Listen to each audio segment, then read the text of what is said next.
हाँ जी दोस्तों, जैसे कि हम कल बात कर रहे थे कार्तिक मास की। कार्तिक मास में हमने कल 2 त्यौहार पढ़ लिए थे। कौन कौन से? चतुर्थी और अष्टमी। चतुर्थी को आती है हमारी करवा चौथ और अष्टमी को आती है हमारी आहाई अष्टमी। आहाई अष्टमी के दिन संतान की लंबी उम्र के लिए यह व्रत किया जाता है। तो आज हम पढ़ेंगे अष्टमी के अगला त्यौहार। तो कार्तिक मास,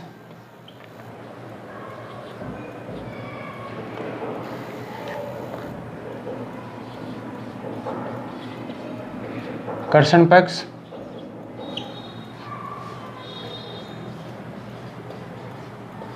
शुक्ल पक्ष। कृष्ण पक्ष हमने एक तो पढ़ लिया था चतुर्थी, एक पढ़ लिया था हमने अष्टमी। अगला जो त्योहार है इसके दिन करवा चौथ और इसके दिन आहाई अष्टमी। अगला जो त्योहार है वह है त्रयोदशी। कौन सा त्योहार आता है त्रयोदशी के दिन? धनतेरस। कौन सा त्योहार आता है? धनतेरस। ऋषि धन्वंतरी जयंती। ऋषि धन्वंतरी जयंती। अगला जो त्योहार है वो कौन सा त्योहार है? चतुर्दशी।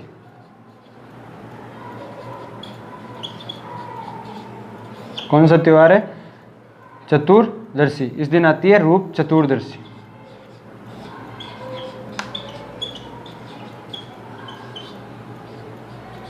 रूप चतुर्दशी। और जो अगला जो त्योहार है धनतेरस के 2 दिन बाद में कौन सा त्योहार आता है? दीपावली।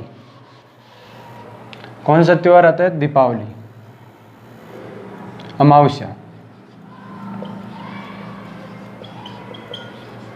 और अमावस्या को आती है हमारी दीपावली।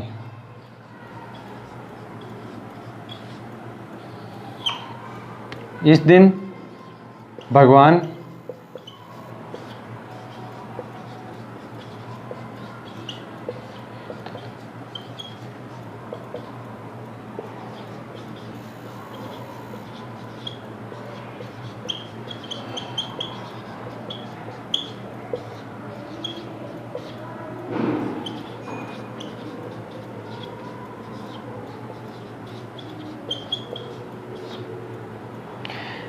इस दिन भगवान महावीर तथा दयानंद सरस्वती का निर्वाण दिवस।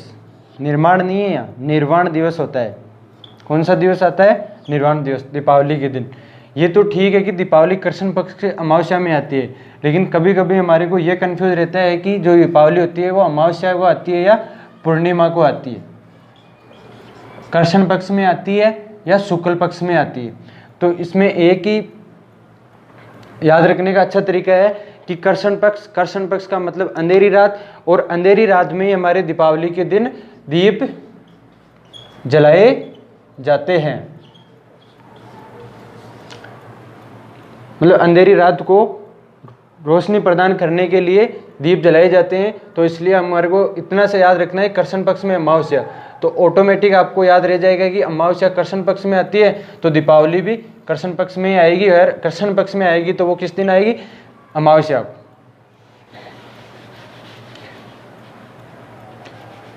ये हमारे कृष्ण पक्ष समाप्त हो चुका है कार्तिक मास का। उसके बाद में जैसे ही दीपावली खत्म होती है उसके बाद में एकम, शुक्ल पक्ष की एकम को क्या कौन सी पूजा की जाती है? गोवर्धन पूजा। गोवर्धन पूजा। कौन सी पूजा की जाती है? गोवर्धन पूजा। इस दिन हमारे घर के सामने गोबर डालकर उसमें दीपदान किया जाता है, और भी अलग अलग प्रकार से कुछ किया जाता है, सभी महिलाएं एकत्रित होकर। तो उस दिन क्या होती है? गोवर्धन पूजा होती है। और इसमें एक अच्छी बात यह है कि अन्नकूट महोत्सव मनाया जाता है। अन्नकूट महोत्सव ये हमारे नाथद्वार राजसमंद में। कहाँ मनाया जाता है अन्नकूट महोत्सव? नाथद्वार राजसमंद में। अन्नकूट महोत्सव नाथद्वार राजसमंद में मनाया जाता है। और अन्नकूट महोत्सव में कौन सी जनजाति भाग लेती है? भील जनजाति। कौन सी जनजाति भाग लेती है? भील जनजाति इसमें भाग लेती है। उसके बाद में अगला त्योहार द्वितीया। कौन सी द्वितीया आती है? सबको पता होना चाहिए कि गोवर्धन दीपावली के बाद गोवर्धन पूजा, और गोवर्धन पूजा के बाद में एक दिन भाई दूज आती है, भाई दूज या यम द्वितीया, भाई दूज या यम द्वितीया।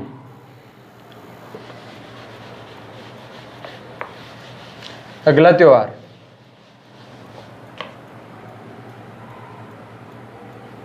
अष्टमी। हमने पहले भी कुछ अष्टमी पढ़ ली है। एक तो कृष्ण जन्माष्टमी, जो आज ही के दिन हमारे कृष्ण जन्माष्टमी है, और राधा अष्टमी, दुर्गा अष्टमी, होमाष्टमी, उसके बाद में आहाई अष्टमी, और जो ये अष्टमी है, इस दिन कौन सी अष्टमी आती है? गोपाष्टमी। कौन सी अष्टमी आती है? गोपाष्टमी। इस दिन गायें चराने वाले को भोजन कराया जाता है, जो शुभ माना जाता है। गोपाष्टमी को गाय चराने वाले को भोजन कराया जाता है। उसके बाद में नवमी,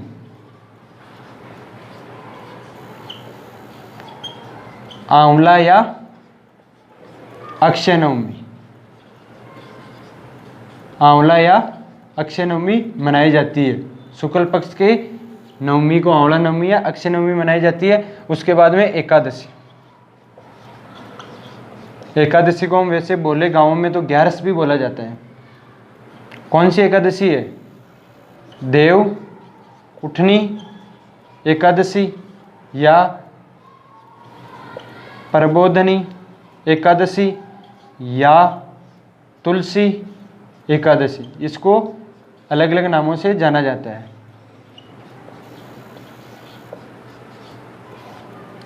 देवउठनी एकादशी, प्रबोधनी एकादशी, तुलसी एकादशी। तुलसी एकादशी क्यों बोला जाता है? क्योंकि इस दिन जो हमारे ना 4 महीनों से जो देव सो रहे होते हैं, तो वो कार्तिक मास के शुक्ल पक्ष की एकादशी को उड़ते हैं, और इस दिन से हमारे शादी प्रोग्राम वापस स्टार्ट हो जाते हैं। तो शादी से पहले हमने ये भी बोला जाता है कि सबसे पहले तुलसी की शादी की जाना चाहिए, तुलसी का ब्याह करना चाहिए। तो तुलसी का विवाह करते हैं, इसलिए इसे तुलसी एकादशी भी बोला जाता है। और जो देवउठनी जो प्रक्रिया है कि देव सो जाते हैं, देव उठ जाते हैं, जो 4 महीने का प्रोसेस होता है, ये मैं आपको अलग से क्लास लेके 10-15 मिनट की क्लास रहेगी, तो ये पूरी आपको प्रक्रिया में समझा दूंगा कि क्या कारण है देव सोने के और देव उठने के। इसके मध्य क्यों त्यौहार नहीं आते हैं, मतलब जो शादी प्रोग्राम होते हैं वो क्यों नहीं होते हैं, तो ये अच्छे से आपको मैं बता दूंगा अलग से वीडियो। ये आप कमेंट में ज़रूर बताना कि किस किस को पता है कि देव सोने की प्रक्रिया क्या है, या किसको पता नहीं है। तो जिसकी इच्छा हो तो कमेंट में ज़रूर बताना कि सर ये क्लास डालें।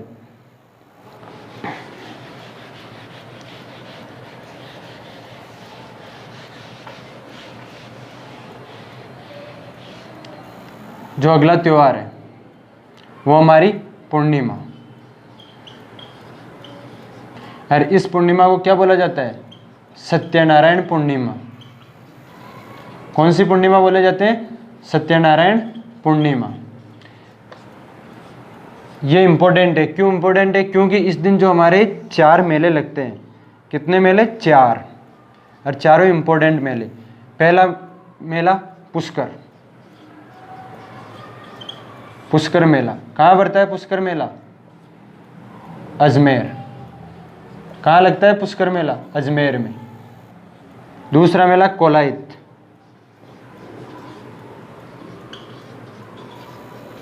कोलायत मेला कहाँ लगता है? बीकानेर। और तीसरा जो मेला है वो है चंद्रभागा मेला। चंद्रभागा मेला कहाँ लगता है? चंद्रभागा मेला झालरापाटन। झालरापाटन झालावाड़ के अंदर।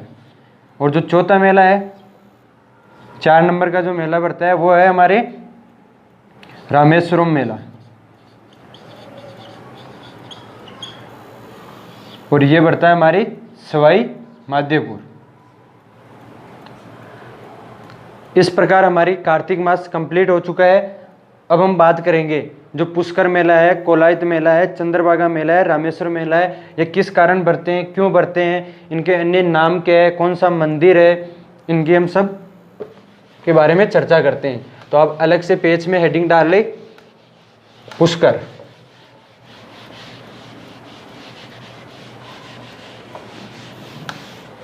न्यू पेज में हेडिंग डाल ले 1 नंबर लगा के पुष्कर। पुष्कर के जो अन्य नाम होते हैं वो किस किस नाम से जाना जाता है? पुष्कर, तीर्थराज, कोकण तीर्थ,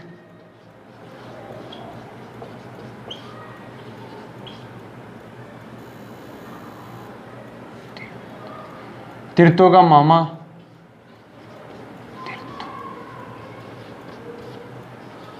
तीर्थों का मामा।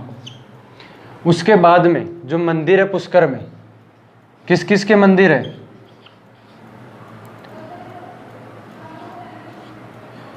पहला मंदिर ब्रह्मा मंदिर, ब्रह्मा मंदिर, सावित्री मंदिर, गायत्री मंदिर,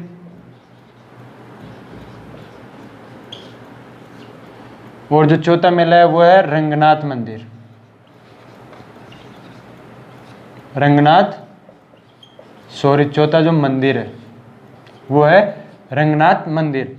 उसके बाद में पुष्कर में हमारे को जब हम जाते हैं तो अलग अलग घाट पर अलग अलग लोग दिखाई देते हैं। तो उन घाटों की संख्या पता है कितनी है? घाट, वहाँ पे कुल घाट की संख्या कितनी है? 52। कुल घाटों की संख्या 52। अब हमने ये तो पढ़ लिया कि तीर्थों का मामा पुष्कर को कहा जाता है, लेकिन तीर्थों का भांजा किसे कहा जाता है? तीर्थों का भांजा, तीर्थों का भांजा कहा जाता है मचकुंड। मचकुंड कहाँ पड़ता है? मचकुंड धौलपुर के अंदर। अब इस मचकुंड का जो मेला लगता है वो कब लगता है? भाद्रपद के शुक्ल पक्ष की, भाद्रपद शुक्ल षष्ठी को। जो भाद्रपद महीना आता है उसके शुक्ल पक्ष आता है, उसमें जो षष्ठी आती है उसको मचकुंड का मेला लगता है। और ये किसके कारण लगता है? तो एक चीज आप नोट कीजिए, शेरसवार गुरुद्वार।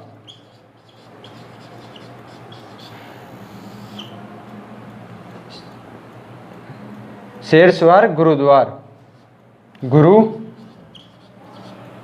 गोविंद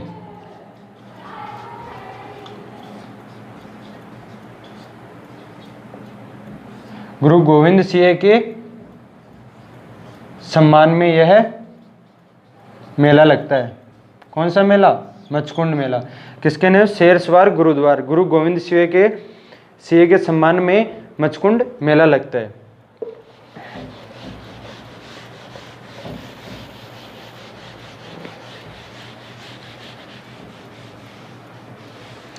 अब तीर्थों का भांजा हो गया, तीर्थों का मामा हो गया, तो तीर्थों की नानी, तीर्थों की नानी किसे कहा जाता है? देवनानी।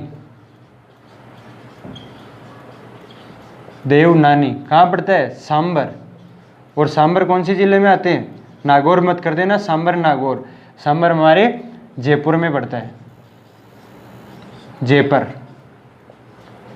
इसको बोला जाता है जयपुर। कौन से जिले में आती है? सांबर, जयपुर। देवनानी, तीर्थों की नानी, देवनानी, सांबर, जयपुर। ये हमारे पुष्कर कंप्लीट हो गया। पुष्कर कंप्लीट हो गया, तीर्थों की नानी, तीर्थों का भांजा, तीर्थों का मामा, ये याद रखने की बातें हैं। अब इसके बाद में अगला जो सेकंड जो मेला था वो था कोलायत मेला। तो किस कारण बढ़ता है कोलायत मेला? हेडिंग डाले 2 नंबर, कोलायत।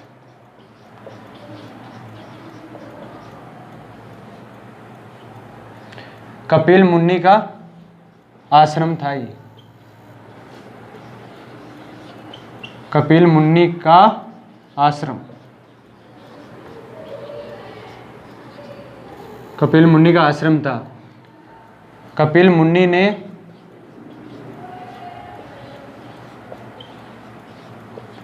ने सांख्य दर्शन किए थे।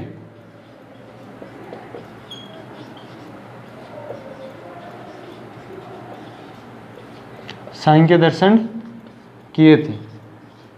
ये हो गया हमारा कोलायत। कोलायत मेला क्यों लगता है? क्योंकि वहाँ कपिल मुनि का आश्रम था और कपिल मुनि ने क्या किया है? सांख्य दर्शन। कपिल मुनि ने सांख्य दर्शन किए थे। तीसरा नंबर का मेला था जो था चंद्रभागा।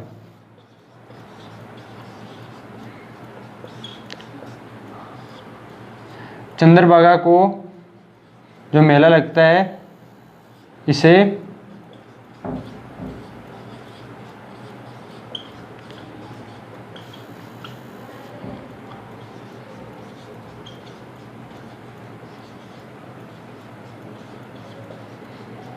हाड़ौती का सुरंगा मेला कहा जाता है। और यहाँ पे जो मावली नस्ल की पशु होती है,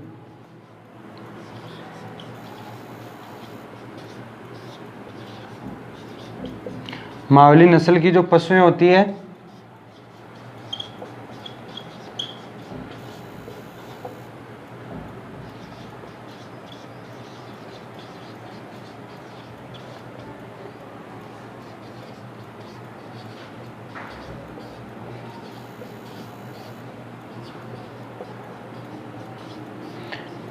मावली नस्ल की पशुओं की खरीद बिक्री की जाती है। और जो हमारे 4 नंबर जो मेला है वो है रामेश्वरम मेला।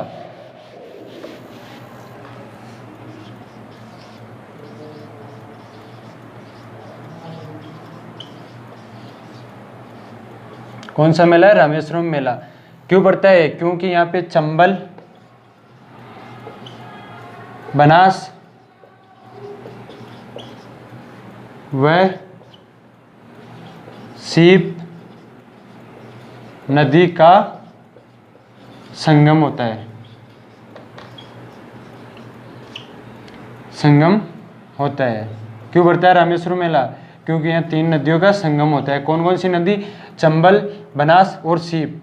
इनकी पूरी जानकारी आपको नरेंद्र सर जी द्वारा दी जाएगी। ज्योग्राफी क्लास लगेगी तब।